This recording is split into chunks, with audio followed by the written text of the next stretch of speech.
Hi నమస్తే, welcome back to my channel. ఇది ఎవరైనా నాన్ వెజిటేరియన్స్ వస్తే సారీ దాట్.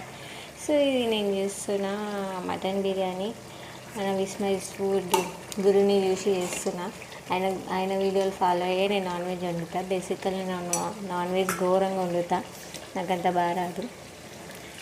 ఇప్పుడు నైట్ 12:30 అవుతుంది, ఇంకా నా వంట ఖాళీ ఇదే అవ్వలేదు. ఇంకా నేను బిర్యానీ ఎప్పుడు చేస్తానో ఏమో పాపం. ఇక ట్రై చేసి అట్లా ఇట్లా మటన్ ఫ్రై చేసిన, ఘోరంగా చేసిన. అది కూడా దేవుడికే తెలియాలి ఎట్లుంటుందో. దేవుడు కాదు, దేవుడు అంటే మా మా ఆయన దేవుడు, ఆయనకే తెలియాలి నేను ఎట్లా చేసినానో. పాపం ఏమన్నాడు, తినేస్తాడు నేను చేసింది. కానీ అప్పుడప్పుడు అనిపిస్తుంది, బాధ అనిపిస్తుంది, ఎట్లా చేసినా తింటుంది కదా పాపం అని. అందుకే మంచిగా చేద్దామని ట్రై చేస్తాను. ఇది నా చేతిలో లేదు కదా, అయినంత వరకు ట్రై చేస్తాను అంతే కదా. సో నెక్స్ట్ వీడియోలో కలుద్దాం.